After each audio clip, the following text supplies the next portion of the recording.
Hello and welcome to the Industry of Things World USA 2017 in San Diego. I'm here with Juha Pankakoski from Konecranes. Hi Juha, and welcome to the conference. Thank you. First of all, I would like to ask you to briefly introduce yourself and your professional background to us. Sure. So my name is Juha Pankakoski and work for a company called Konecranes. So we do industrial cranes, lifting devices, and also servicing. My current position with the company is the Executive VP for Technologies. I'm also the Chief Digital Officer for Konecranes. Been spending with the company for the past 12 years. Prior to that, I have a career in both telecoms and then IT. In a few moments, you will take the stage to present us a case study on what it takes to make the industrial IoT real. Can you give me a few more insights into the topics you'll talk about?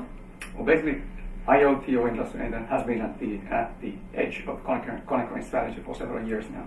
That's something that we worked with for several years, and I think we've managed to make quite nice advancements on the area and done some successes there. So interested to share them with the audience and see what they feel about it. What do you think it will take to scale the industrial IoT to realize its full potential and unleash the full potential of it?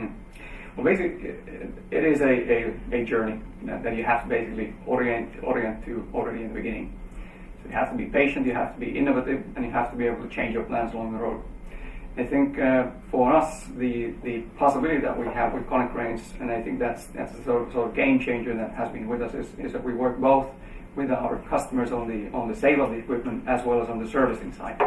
And essentially, IoT and industrial internet is all about knowing more about your customers, how they behave, how they use the equipment, how they operate it, what sort of things there are in their process that you can help them to get or to become more safer and more productive in their own operations.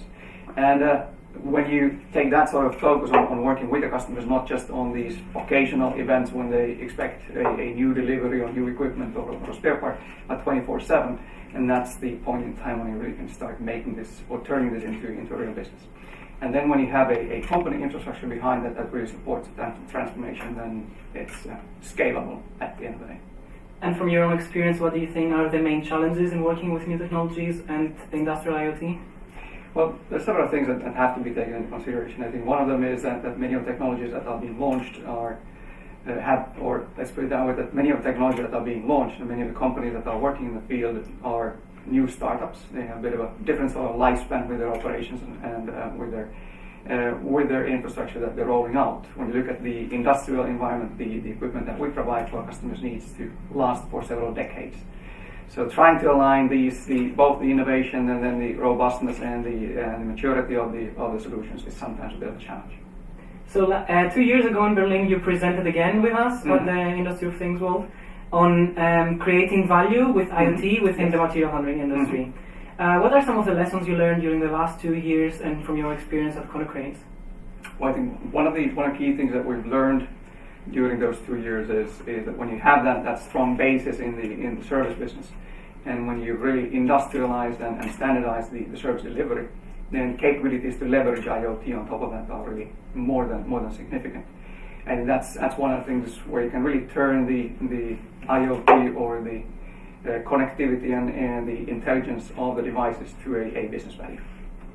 You're already also familiar with our Industry of Things World event format. Sure. What are your expectations from this year's event in San Diego? Well, when I look at the agenda, I see that there are several good presentations in there, several very interesting ones that I like to follow. Ones that I've been able to follow already during the first day, so looking forward to the rest of the meeting. I think the overall content is again very valuable and much more interactive and collaborative than what it was a couple of years back. Well, thank you very much for your time and your valuable insights, and have a great rest 2 days here at the conference. Thank you. Thank you.